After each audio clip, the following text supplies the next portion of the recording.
বন্ধুরা, আপনারা দেখতে পাচ্ছেন ডুবে যাওয়া বাসটি টেনে একেবারে উপরে তোলা হয়েছে।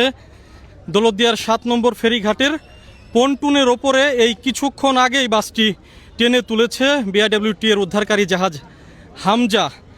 আপনারা দেখতেই পাচ্ছেন এর আগে সকাল ৯টা ২৫ মিনিটে বাসটি কুষ্টিয়া থেকে ছেড়ে আসে এবং কুষ্টিয়া থেকে ছেড়ে আসার পর দৌলতদিয়ার ৭ নম্বর ফেরিঘাটে এই যে ফেরি করবি, এই ফেরি করবিতে উঠেছিল বাসটি। করবিতে ওঠার পরই ফেরির যে পেছন পাশের যে র্যাম্প, সেই র্যাম্প ভেঙে বাসটি নদীতে ডুবে যায় এবং দীর্ঘ প্রচেষ্টার পর বিআইডব্লিউটি এর উদ্ধারকারী জাহাজ হামজা, এই হামজা বাসটিকে টেনে তুলতে সক্ষম হয়েছে। আপনারা দেখতে পাচ্ছেন বাসটি এই মুহূর্তে একেবারে ফেরির ওপরে রয়েছে।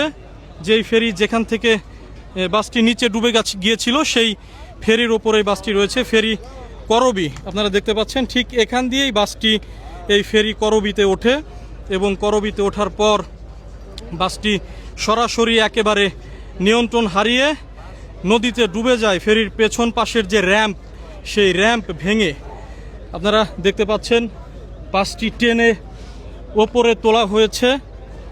বাসটির কি অবস্থা আমি আপনাদেরকে একটু দেখাবো। আপনারা জানেন যে এর আগেও কিন্তু দৌলতদিয়া ফেরিঘাটে আমরা এমন দুর্ঘটনার সাক্ষী হয়েছিলাম।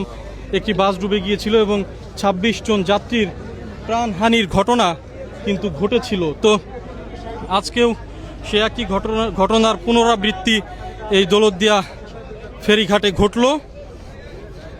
আপনারা দেখতেই পাচ্ছেন এখানে বাসটির যে কি অবস্থা, সেই অবস্থাটি আমি আপনাদেরকে একটু দেখাবো। এই যে ঠিক এই জায়গাটিতেই বাসটি ডুবে গিয়েছিল, এখান থেকে টেনে বাসটি এই যে ওপরে ওঠানো হয়েছে। আপনারা দেখতে পাচ্ছেন বাসের এই যে সাইডটি একেবারে ভেঙে গেছে। বাসের এই যে মালামাল, যাত্রীরা যারা ছিলেন সেই যাত্রীদের মালামালগুলো টেনে নামানো হয়েছে। বাসের মধ্যেই মালামাল ছিল, তবে বাসে কোনো যাত্রী কিন্তু ছিল না বলে আমরা জানিয়েছি। এই যে হচ্ছে বাসটির ভেতরের যে দৃশ্য, এই দৃশ্যটি আপনাদেরকে আমি একটু দেখালাম। এই যে ঠিক এই জায়গাটি, এখান থেকেই বাসটি টেনে ওপরে তোলা হয়েছিল।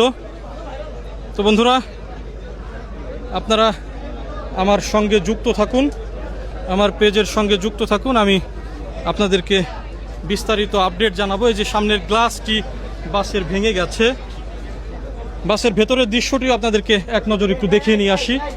এই যে হচ্ছে বাসের ভেতরের দৃশ্য। তবে এখনো পর্যন্ত যা জানা গেছে যে বাসে কোনো যাত্রী ছিল না। যাত্রী না থাকার কারণে হতাহতের কোনো ঘটনা ঘটেনি। তো আপনারা যুক্ত থাকুন পেজের সঙ্গে, আমি পরবর্তীতে আপনাদের আপডেট জানিয়ে দিতে পারবো।